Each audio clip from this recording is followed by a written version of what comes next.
on this computer. There we go. So we're recording. All right.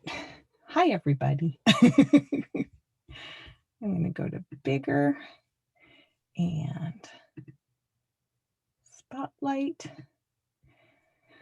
All righty. Some of you maybe have taken this class with me before. It's really a demonstration of two-color brioche knitting. It's not really meant to be anything but that.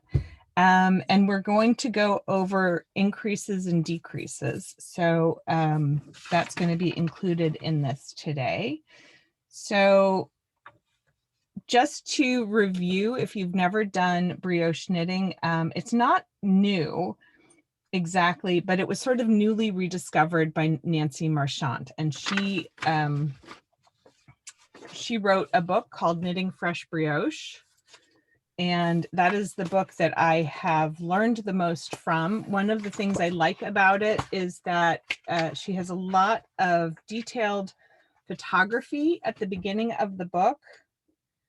And the photography covers each technique. So you can see that this is slip one, yarn over, bark one. And the photography is very clear and close up. And she also does both the German style, continental style, or the English method, or the throwing style. So she accommodates both throwers and pickers, and I think that that's very helpful. I am a thrower, so I'm going to demonstrate with throwing. If you're a picker, I am happy to try to demonstrate picking, but I'm not very good at picking. So I'm going to just start with a cast on. You can do a two-color cast on for this, but I don't have time to do a two-color cast on and two-color brioche and increases and decreases. So we can try two-color cast on a cast on day. But I'm going to cast on, and I'm going to use my main color is going to be my dark yarn, and my contrast color is going to be my lighter yarn. So I'm going to start with my main color, and I'm just going to cast on an odd number of stitches so that I can demonstrate the technique. So 3, 4, yes.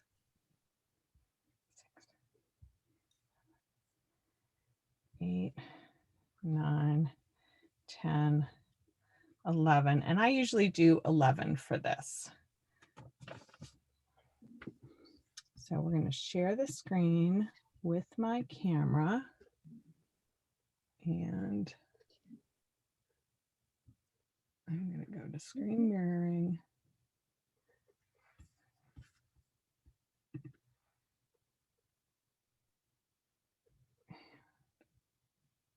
Choose that. And now we're back to, okay, so we have the thing, and I can't get rid of this for some reason. I thought I could make this better, bigger.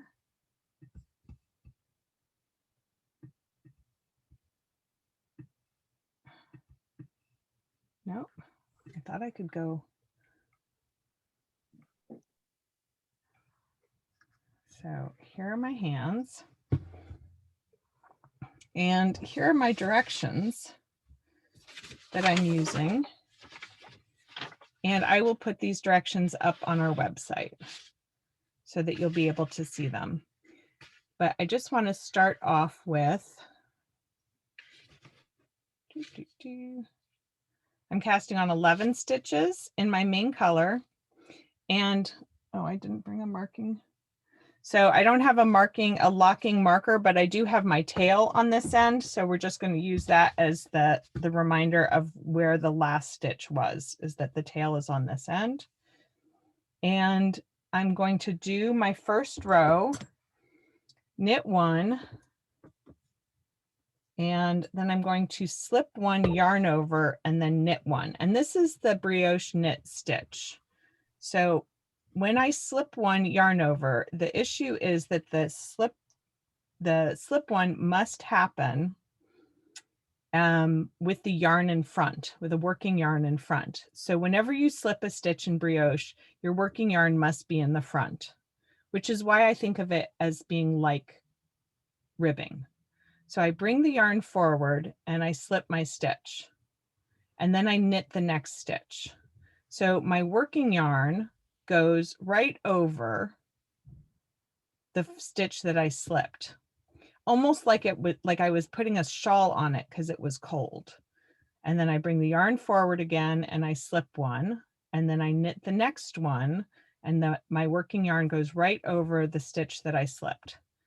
So yarn forward, slip one, knit one, and I don't really have to think about it, but if you follow this motion, it's like I'm doing a purl one and then a knit one. Yarn forward as though to purl, slip, and then I'm going to knit the last stitch. That's why I'm using an odd number today. Now my working yarn is on the other end. My tail is back where I started, and this is where you would do your second row. Can you see? Yes. Okay. Is the screen moving? No. No. It's just narrow. It's narrow, but can you see the, oh, video, hello. Yep. I can. Can you see my hands moving? Not now, but I did. Yeah. Are they moving now? No. On the right screen they are. Hello. Okay. It doesn't seem to be doing what it's supposed to. Hang on 1 second. So you didn't see the slip one yarn overs? Yes, I did. You did Did. see that. Oh, you and did. when Okay, but it did, it but then it ended. stopped. Yes. Yes, it froze. It froze. All right, now it's moving. Okay. You're back moving. Okay, so I'm going to put down my needle. I'm going to slide my stitches to the other end. And now I'm going to do the second row with my contrast color. So I cast on and I did my first row with the main color. And now I'm going to do the contrast color. I knitted the main color on this row. So this is going to be the row that I purl with the contrast color. And You're not zoomed in anymore though. We can't see if there's a way. There you go. Thank you. okay. So I'm going to keep my edges in the main color. So I'm going to slip the edge stitch. And then this shawled stitch that I brought the yarn forward for initially is going to be my first purl stitch. So I'm going to lay my contrast color from back to front, and I'm just holding on to the tail of that. And I'm going to purl the slipped stitch and the yarn over together as one. Okay, so this is a slip one, this is a brioche purl, and a brioche purl just means that you purl both the slip stitch and the yarn over from the previous work. It's not even the previous row exactly because it's still really the same row. Now I'm going to slip the stitch that I knit, which is the next stitch. So my yarn is already in front. So I just slip the stitch, and now to do the purl, I have to bring the yarn around the needle. So that's my slip one yarn over for this, for doing a purl stitch, and then I purl. And again, it's a brioche purl, so it's both of the stitches together. Seriously.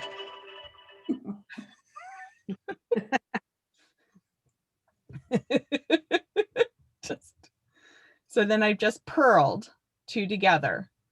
So when I look down and I wonder, okay, where am I? What did I do? I can see that I have just worked my contrast color. And so now I have to, my yarn is in front, I slip the next stitch and I bring the contrast color around the other color, and then I can purl two together.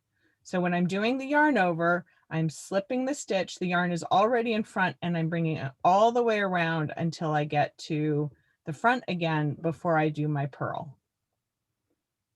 I split my stitch.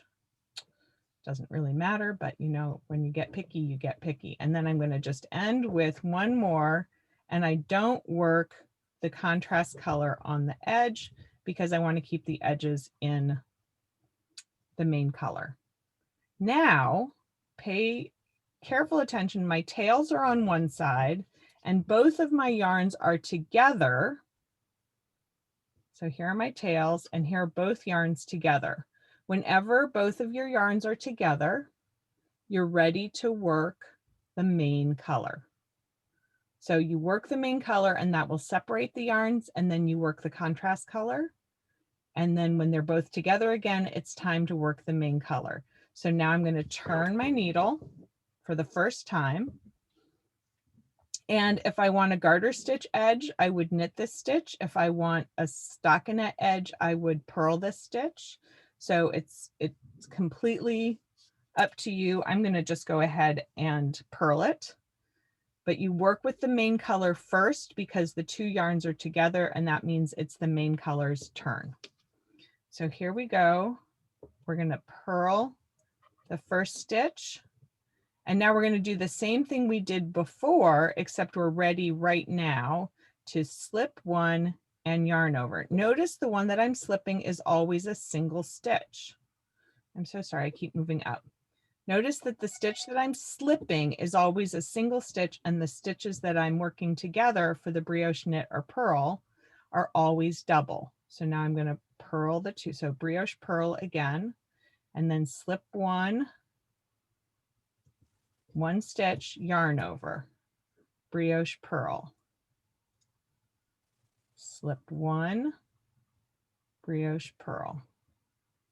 This is very fast to do because you're only actually working half of the stitches.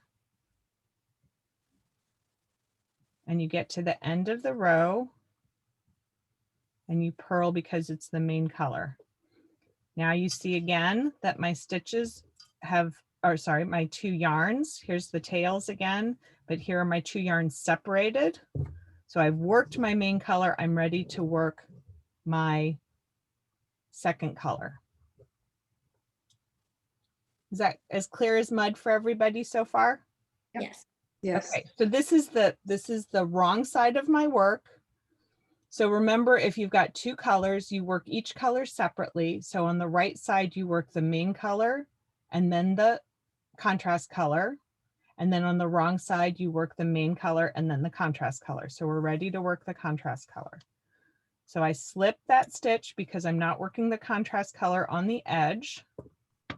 And then this is going to be my knit, my brioche knit for the contrast color. So this is the knit side for the contrast color. So I'm going to go right into that stitch. I don't need to bring my yarn forward because this isn't a slip one yarn over.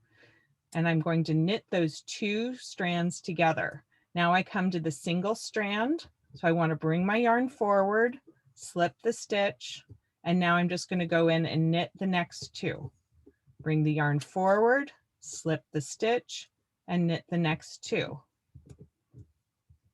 Yarn forward, slip the stitch. Sorry, it is a brioche knit or a bark. Knit the next two, yarn forward, knit the next stitch, and then I stop because the edge stitch is not worked with the contrast color. I'm going to just turn around, and now you can start to see the effect of brioche knitting where there is a knitted rib in the dark. So the knit rib is on this side of the dark, and the purl is the light. And on the other side, you can see that the light will be the knit rib and the dark will be the purl. So it's a reversible two-color rib when you're doing it. So let's just do one more row or one more pair of rows so that you can really see the colors. So let's not knit with our tails because that's bad.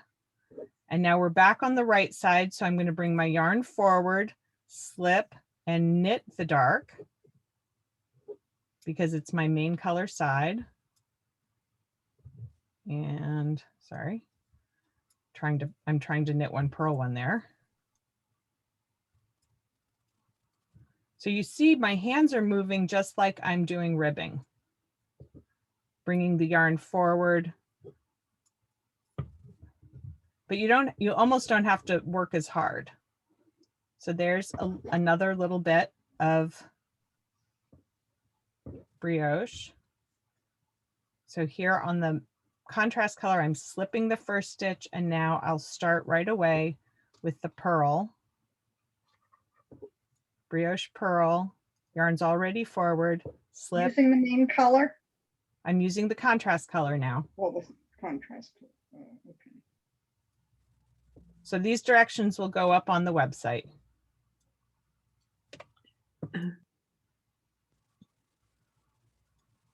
So I'm back. This is the second row of the 4. Oh, Now, if you were working this in the round, when you finished to this edge, you would actually be back at the beginning of your round. And you would drop the one yarn that you were working with, and you would start again with the other one. So the right side would always be knit with the dark color and brioche purl. So brioche knit with the dark color and brioche purl with the light color. And you would just repeat, not copy, those 2 rows over and over again. Val, would you please call my daughter and tell them that I am teaching a class? That was the second time my daughter called. So, sorry, I just lost my train of thought. So when you're doing this in the round, you just place a marker for the beginning of the round. And when you get to the end, you just start over, and you wouldn't use an odd number of stitches. You would use an even number of stitches so that you would stay in pattern. Okay. Any questions about doing the basic part of the brioche? So just explain the knitting of the round. You'd go in your main color all the way round. So you would take the main color and you would do the knit one and brioche purl, knit one brioche purl, knit one brioche purl, right? Mhm. Sorry, I'm saying that absolutely wrong. You knit one,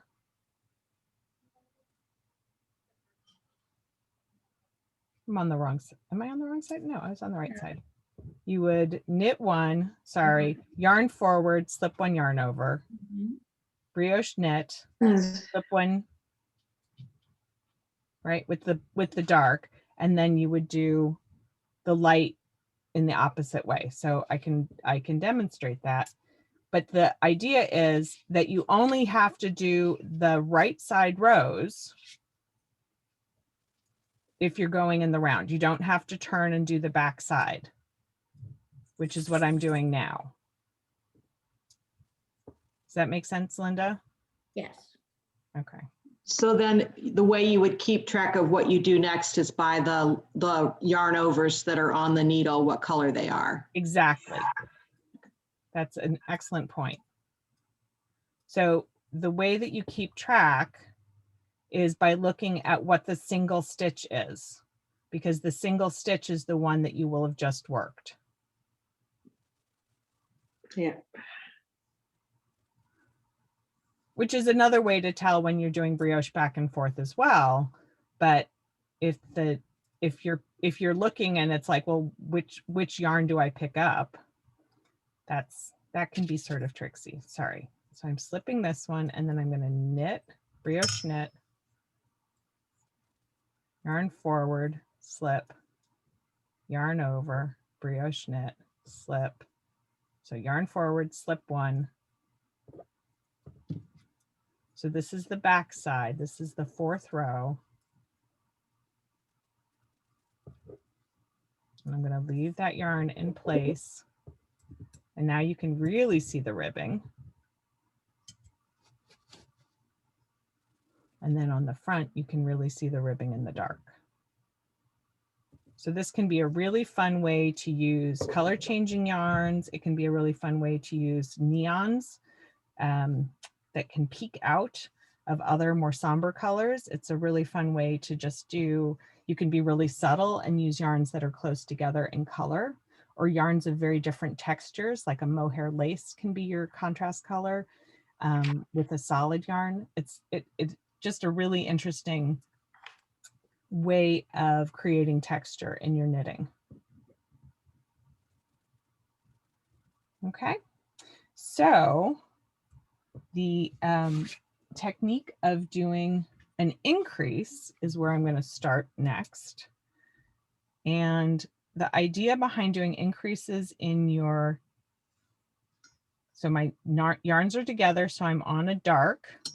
And generally speaking, you're going to pick one or the other of your colors to do increases, but patterns can be written in different ways, but you'll do the increases on this side, usually on the right side. And so you might do your increases to increase your knit ribs or your purl ribs. So just pay attention when you're to what your pattern is saying. So I'm going to knit my first stitch, and I'm going to do my brioche purl, and I'm not going to do any increasing on the brioche pearls. I'm going to always do them, sorry, on the slip one yarn over. I cannot speak. I'm not going to do the increases on the slip one yarn over. I'm going to do my increases into the brioche knit stitches.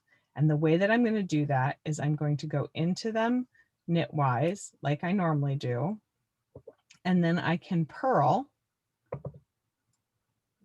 a stitch without having taken the old loop off of the needle yet. And then I can knit one more time.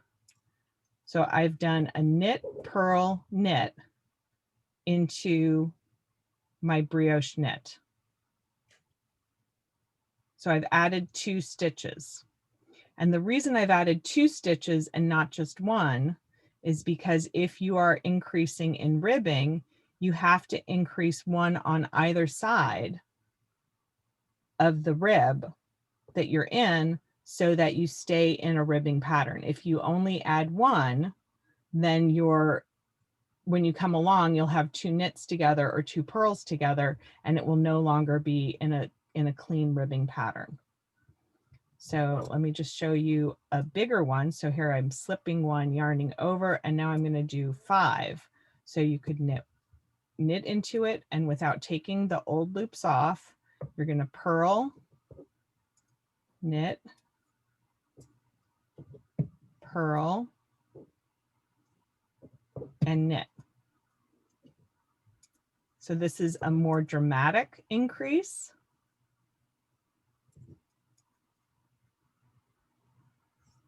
And then I'm going to continue.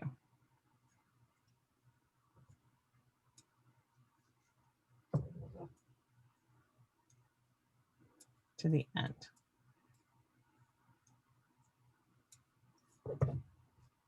So now what happens when you come along with your other color? You just keep following the ribbing pattern, but now where you've increased stitches, you're going to have some that are just plain knit or plain purl, depending on what your next row is. So here I am, I'm going to purl, sorry, I'm going to slip the stitch. Yeah. I'm going to purl the first 2, and then I'm going to slip one, yarn over, come forward, and I'm going to purl this stitch. It's just a plain old purl. My yarn is still forward. I slip this one and yarn over it. So I can't call it a brioche purl, but I treat it the same as if it was a wrapped stitch. So here's a brioche purl. I'm going to just work it, and then I'm going to slip this one and wrap it, purl, slip the next stitch and wrap it for the knit, and then purl the next one, slip the last one and wrap it for the last brioche knit, okay, or knit stitch.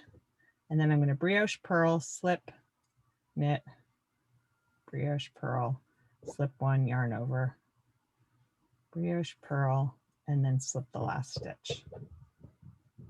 So now you have this blossoming effect in your, in the,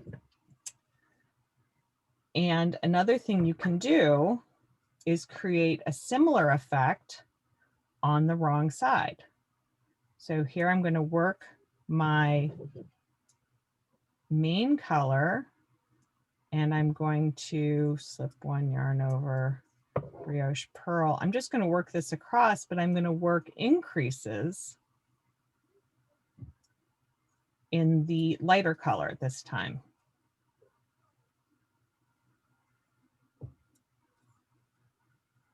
So I'm just working those same stitches that I made in the row before as though they had always been there.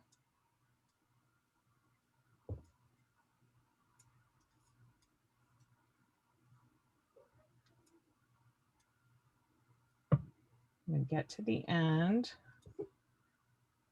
And now we're going to do the same additions of adding 2 and adding 4 stitches with the contrast color.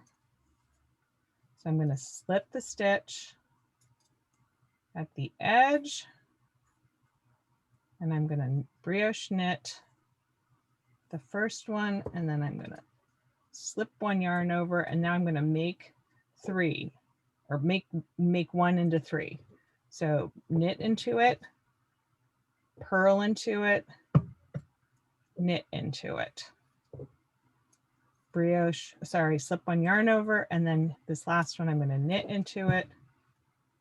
Not this last one. Purl into it, knit into it, purl into it, knit into it. So you have to increase so that you end the increases with the knit again, because the next stitch is going to be purled.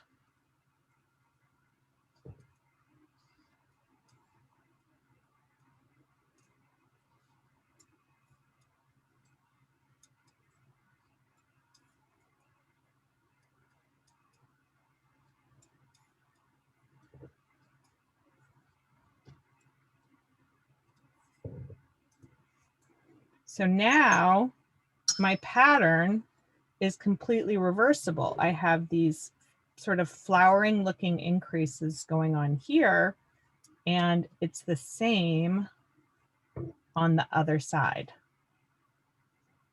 with the flowering looking increases. They're just a row after. Is that helpful? Yes. Okay. Now there are different ways of doing decreases. So I just want to make sure that I am showing you the right ones. And the morning got away from me. So I hadn't had a chance to look at them before we got to this. Selvage edge, slip one yarn over bark. What's the reference book? The reference book is Nancy Marchant, Knitting Fresh Brioche. Knitting Fresh, I can't get it under my camera. Let's see if I can. There we go. Knitting Fresh Brioche by Nancy Marchant. Does anybody have this one? So No. this, I do, yeah. what I've Yeah, just shown you I is have it. called a Brioche Pearl yarn over Brioche Pearl. So that's another way to do it, is you can do yarn overs to make them instead of pearls. I actually kind of like the type. So here's decreases. All right. We'll follow along. The folks at home. So again, they need to be worked in pairs. So, and they also can be slipped. They can slant left or right. So I'm back to a right side row. And what I want to do, I've created this increase in my So isn't it interesting here, even though I increased two stitches out of, or 3 stitches out of 1, what you see is the 2 dark ribs coming out. We don't really think about the purl stitch that's in between them. And here it looks like there's 3 ribs coming out, but really I made 5 stitches into that one. Let me get back into the, so you can really see that. So here's where this, it looks like it's splitting in 2, and here it looks like it's splitting in 3. But really I made 3 stitches here and I made 5 stitches between my thumbs. So it's just an interesting optical illusion, because here's all of the stitches, because we haven't worked anything here on the lighter ones as an example. So here's my 3 stitches and my 5 stitches. All right, so let's work some decreases. And I'm going to start with a decrease in the first one only. And we're going to do a decrease that slants to the left. So it's going to take the middle purl stitch. It's going to put that on the bottom, and the first knit column is going to cross over on top of the third knit column. So it's going to slant. This one is going to slant over to the left. Okay, so I'm going to start that by knitting, yarn forward, and slipping my first stitch.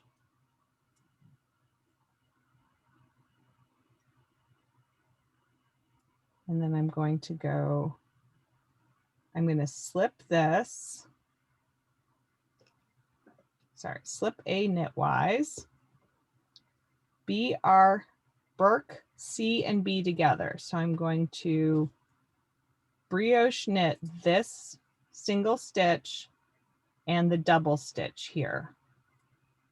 Am I in there? Yeah. So it's like a slip 1, knit 2 together, pass the slip stitch over. And then you can see here the left lean. So the knit 2 together is your BRK1. Mm-hmm. So it's the purl stitch in the middle and the BRK1. I can do it again. So I'm going to,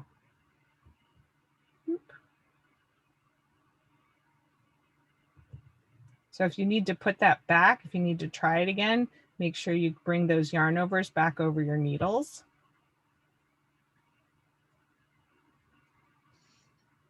So I'm here about to yarn over the first contrast color here. I'm going to slip this stitch knitwise. I'm going to knit 2 together.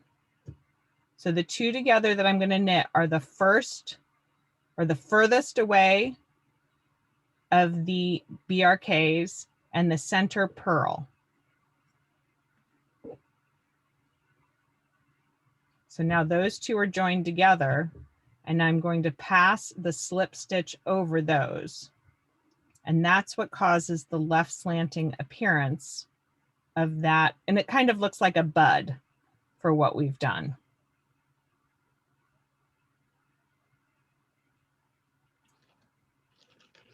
But it's essentially like a slip 1, knit 2 together, pass the slip stitch over.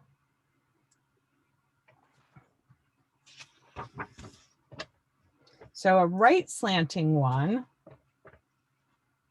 we're going to slip, let's get over there. So here I am, I'm ready to do a right slanting one. I'm going to slip the first stitch knitwise. I'm going to knit B, which is the purl stitch. I'm going to pass A over B. See how that keeps it right in the center? I'm going to place the next stitch sorry, I'm going to place this stitch on the left-hand needle, and now I'm going to pull it over, place the left hand, I'm going to pull the left-hand stitch over the right-hand stitch, and now I'm going to put it back onto the right-hand needle. So that's a lot more complicated, but it creates a more centered looking or right slanted looking decrease.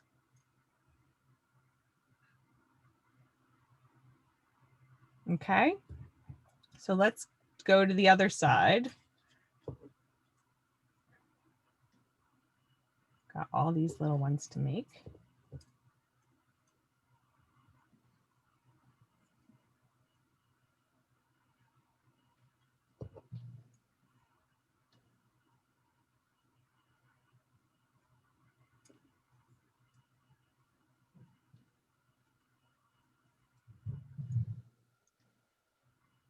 All right, I'm gonna do the contrast color, and we're gonna do the other set. We're gonna do the other decreases on the other side. So, and this will just let you see more clearly what those decreases look like, I think.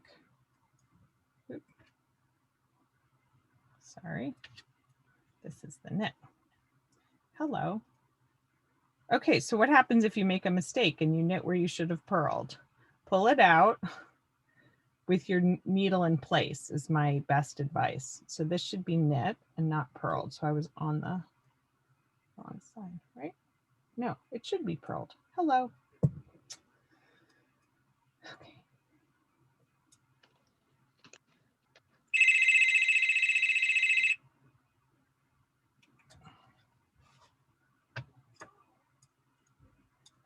Slip, yarn around the needle, put two together.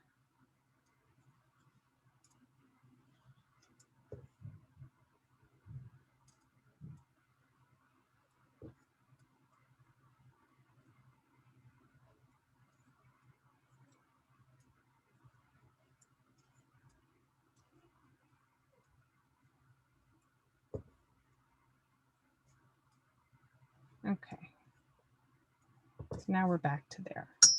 So you can see where we've created these, they almost look like little buds off of, so there's a lot of vining and floral kind of designs that people use when they're doing two-color brioche and doing a lot of increases and decreases. This is what the wrong side of it looks like, just to show you the back of it. So it's very symmetrical looking. All right.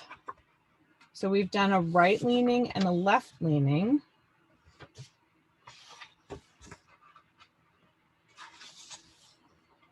And so that's interesting. Okay. I thought there was a centered one. But I guess this right leaning one is sort of the centered one. I'm not finding it, but you can see this one leans to the left and this one leans to the right. I thought there was a centered one. Huh. I'm going to find it for you ladies and we'll do it a different time, but those are the two main ones that Nancy Marchant uses in her book. And you can see from the cover picture the kind of vining that two-color brioche can achieve. This book has some really nice patterns in it for vining, and she does it as like a stitch dictionary. So the back of the front of the book has these illustrations that are quite helpful. And then she has some sample methods and stitch patterns that go through so that you can make your own.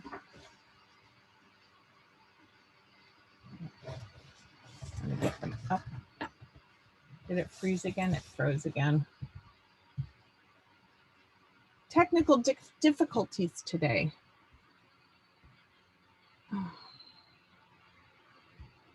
Stop the share.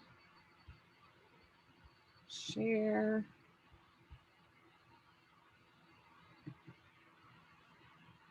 I'm going to stop the share. Take this down. I'm going to take this thing out of my face. I'm going to hold up the book like a person. Okay. So it's got more kinds of brioche patterning, and here's some of that vining or fanning, like I think of architectural or skeletal kinds of appearance. But it's really a fun and interesting technique to learn how to do. Are there any questions? As long as you don't make a mistake and have to take it out. So making a mistake and having to take it out that's actually an excellent question. If you make a mistake and you have to rip out, we can demonstrate. Let's just try it. What happens if you feel like you have to rip back a row? Let's see if I can get this to work again. Boop. Share my screen. My phone. Share.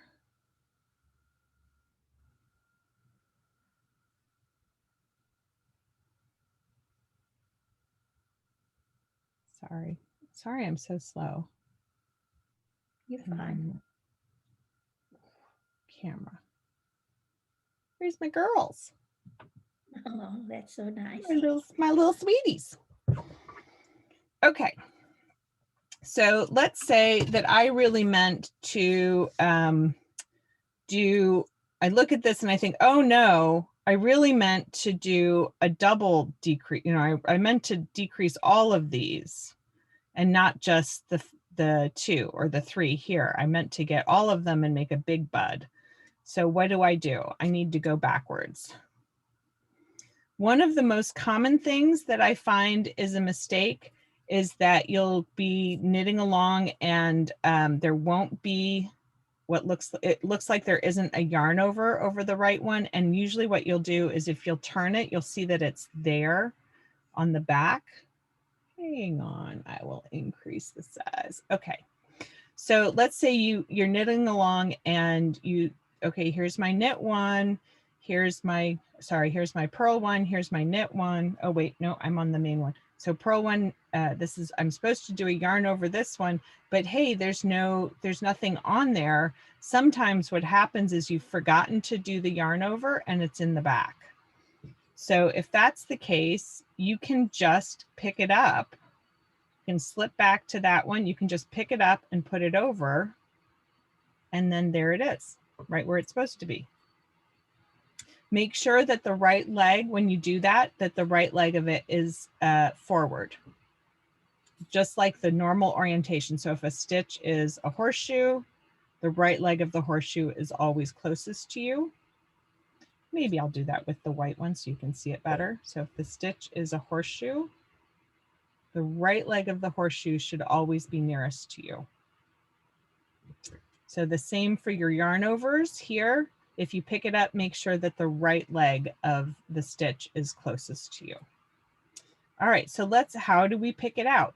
Well, you pick it out in the same order that you worked it. So if you're going backwards, you don't start with the gray, you start with the off-white, and you want to follow the path of your working yarn. So you want to go in where you're working, you want to go in with your needle where the working yarn is coming from and recreate that shawled stitch. And then this is the slip stitch. So here's the shawled stitch, and then the slip stitch, and then the shawled stitch, and then the slip stitch. So I'm just coming from behind into the center of the shawled stitch from the row before. and then I'm popping it off, and then I've got my slip stitch, shawled stitch, slip stitch. So it's not too hard to take out the row. And then shawled stitch, slip stitch, shawled stitch, slip stitch. What if I'm going to do it somewhere else just because it's a little tricksy and I want to be able to actually do it. What if I had dropped this stitch? What if this stitch got dropped? Let's try it. Let's try dropping it. So I'm just going to work over, I'm just going to slip over to that stitch and drop it. Whoop. How do you fix if that's happening? And it's gotten dropped out. A lot of YouTube videos. And A lot of crochet YouTube book. videos. That's one way. I'm just doing this so you can see a little bit better with a white background. Okay, so as with any mistake, you always want to fix it from the knit side. So you want to turn it over. And you want to secure this before it runs anymore. And I didn't bring a crochet hook in with me, but you want to go in to this stitch and you want to make sure that it has its, Oh, there we go. there we go. You want to make sure that it has its shawl. Okay. And then you want to bring this one through it. This would be better if this was a crochet hook. And then this is the next shawl. And then you want to bring that stitch through.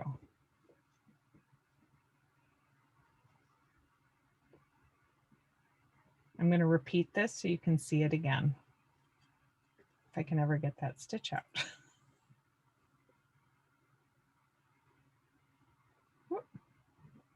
And then put it back on the needles, and there I saved it.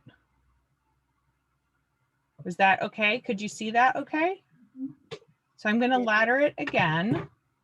I'm just going to let it run down, because this is what can happen. And then how do you fix it?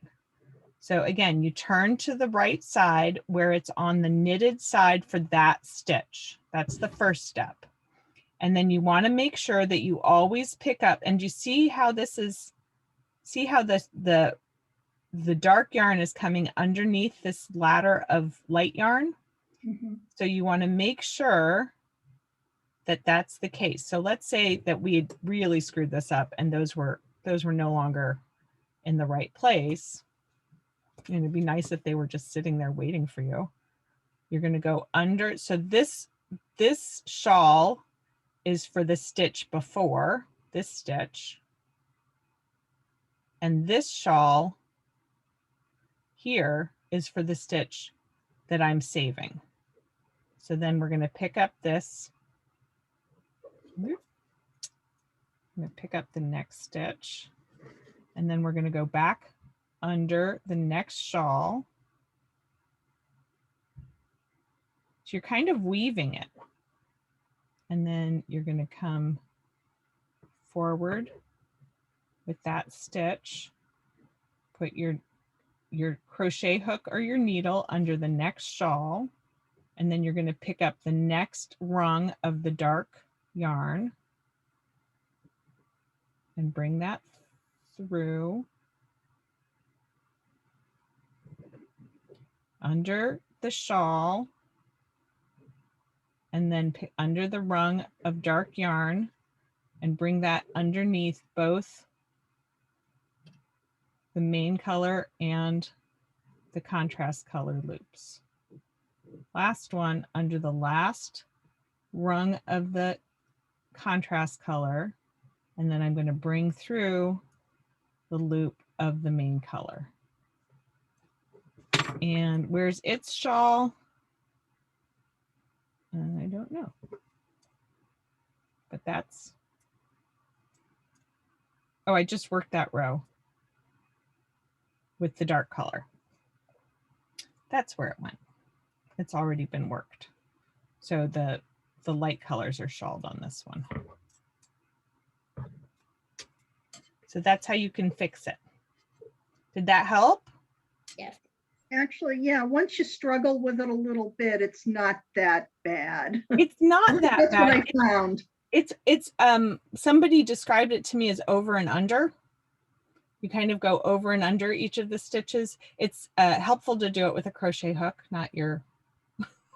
Oh yeah, Not crochet a hook straight is a knitting lot. needle. I find a lot easier with a crochet hook, but I'm a crocheter, so. Right.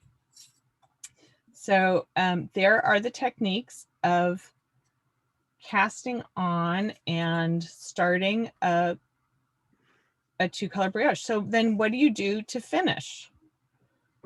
There's a good question. So I'm here, I'm gonna just work I was doing some ripping out. So now I'm gonna put this back on and just gonna get to the beginning of my row so that I've worked both colors. Because generally, if you're trying to keep one color as the edge,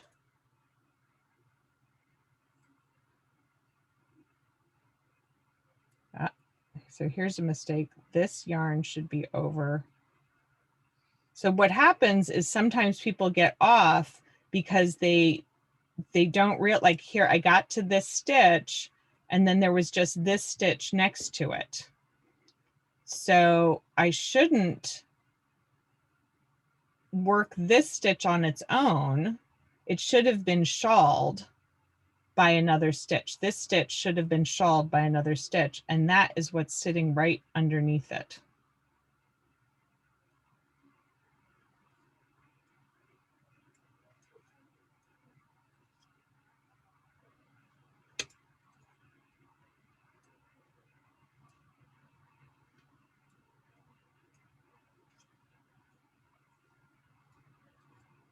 And then we come to the end. Okay.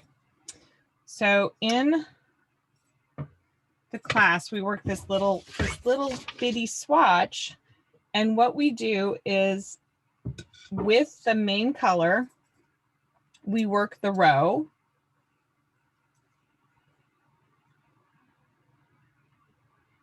So I'm going to do my purl row.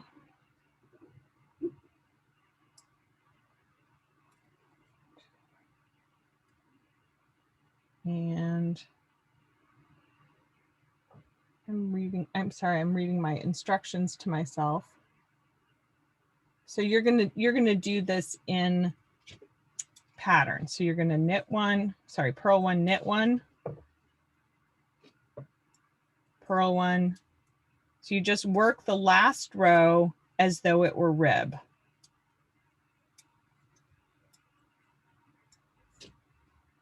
To end all of the brioche before you get to the actual cast off. Hello.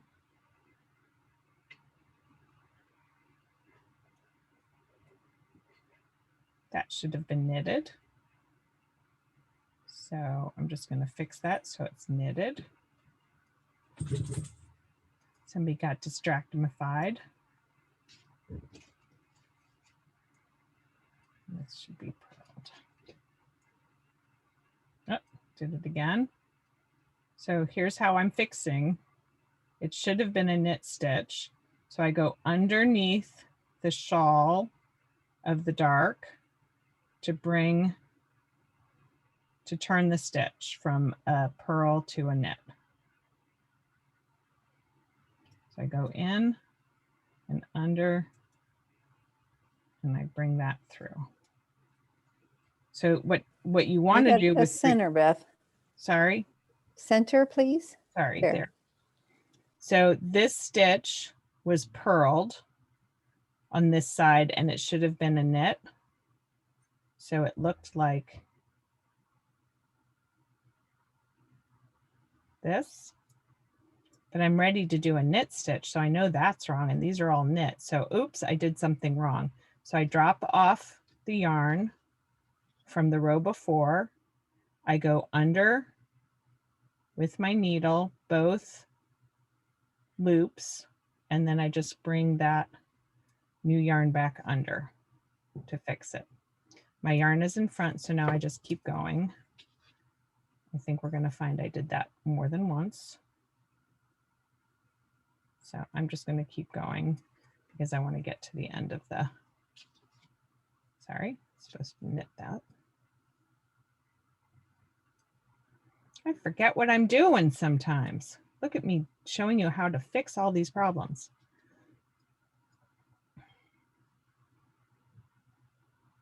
So I'm just unknitting because I got distracted. I'm supposed to be knitting and purling. Purl, knit, purl, knit, purl, knit. And I can see that those were done wrong on the other side. I apologize. So then you just like we cast on with in a different row, now you would just cast off in pattern. So you would knit one and then purl one and bind off one, knit one, purl one. And what that does is it allows it to still be somewhat elastic and to keep the brioche knitting nice and clean.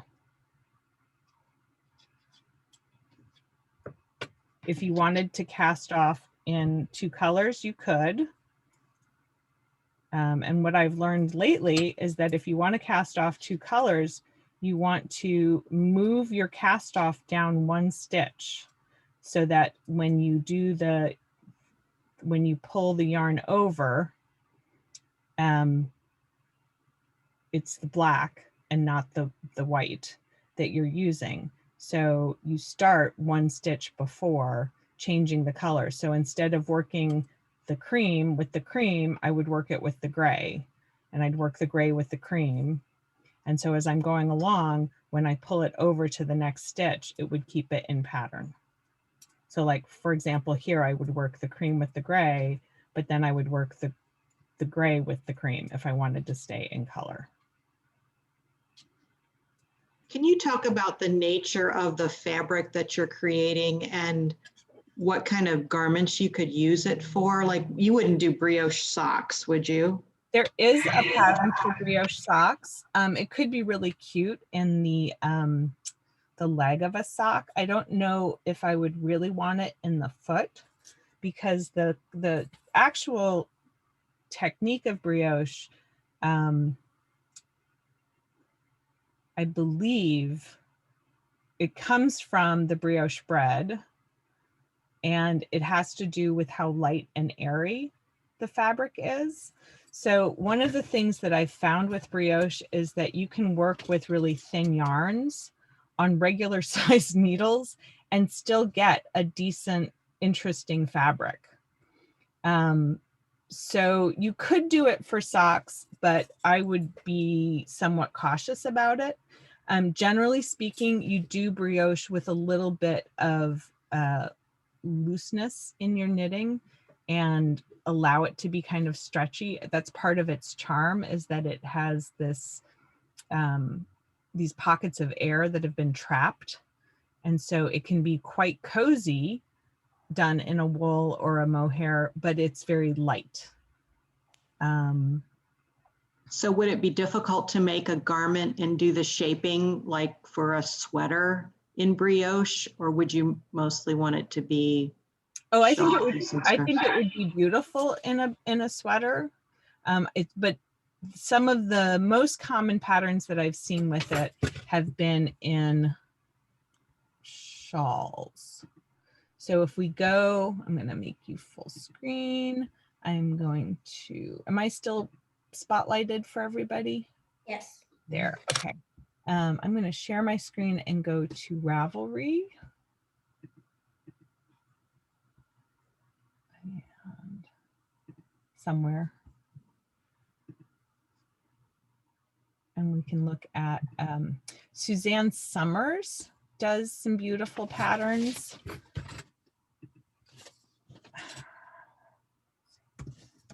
Brioche. Oh, hello, caps lock. So another name for it is the tuck stitch. So here's the Those are all crochet. oh, you know what? I can't seem to get the crochet turned off on my Ravelry. There. I just know because I have all her patterns downloaded. Got it. Okay, brioche, and then we'll do 2-color. And let's look at some of these. So I personally kind of love this one. This is James Watts, and it's a really loose, and you can see sort of the airiness of it. And you can also see that it is practically a rectangle in its shaping. There's not a lot of, you know, it's a drop shoulder. There's maybe some short row shaping here in the sleeve, but it could just be rectangles. And here in the neckline, they've done decreases. So you can see how these are right leaning decreases. And then on the other side, you would do a left leaning decrease to make it symmetric, but they've just created that and then done an I-cord edging on the cast off. So really it does lend itself to doing garments. I would certainly consider a garment with it. It also lends itself really nicely to doing, hello, not crochet, to doing things like, this is kind of fun. So they've done a garter stitch stripe on the wrong side of the garter stitch stripe, and then they've done brioche to create verticals in that same fabric and made it in a cowl. So that's kind of a fun way of, and so garter stitch and brioche pair really nicely together. They have that same kind of squishy and comfy feel. So do you have to hold 2 yarns together when you go from the brioche then to the not brioche to get the same thickness of fabric? Or is it? No, what's happening is you're alternating the 2 yarns. You're knitting, you're working in garter stitch. So you're only doing the knit stitch, and you're working one with the main color and then back, and then one with the contrast color and then back. So that there's a right side and a wrong side of garter stripes like that. And what that last pattern was doing was using the wrong side, the back side of the garter. Where was that? Oh, it went away. The Lavanya patella one. Oh, I could just go backwards, couldn't I? And find it.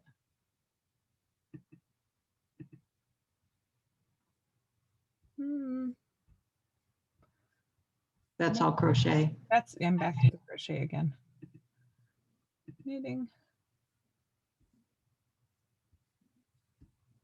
Oh, people. Technical difficulties plague me today. Brioche tuck. Oh, 2-color. That was what I did. Here it is. Somehow it moved over. So what you see here, those combination rows of dark and light stitches, those are the wrong side of the garter stitch stripes. And so she's using those to a nice effect with the brioche verticals. If this were inside out, what you would see then was the garter stitch looking not blended. You would see the turquoise row and then the dark row and then the turquoise row and then the dark row, but they're not showing us that side of it.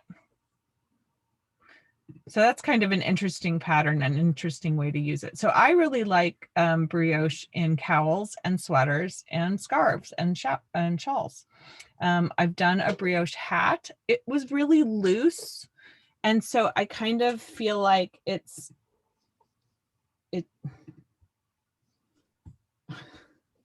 I'm not, I've only had a laptop for a short period of time, and it kind of drives me crazy. And I don't need to be the spotlight anymore. Remove. Okay, so I've only done I've done brioche for a number of different things, and I really like the effect of the fabric, but it is not although it is many layers, it's not really a dense or tight fabric. It's very drapey.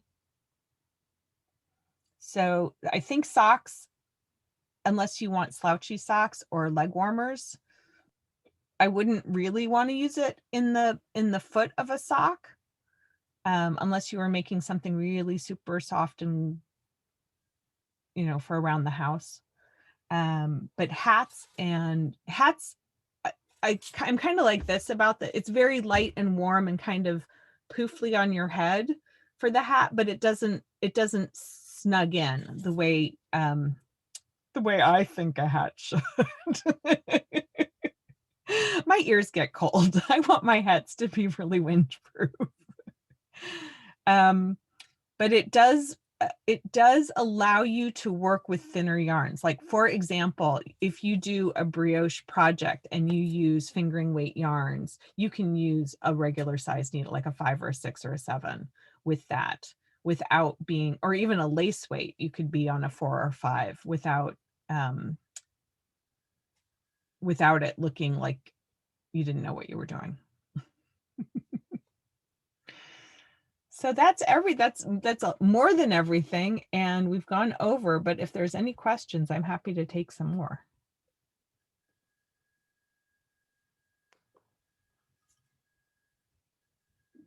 Nope.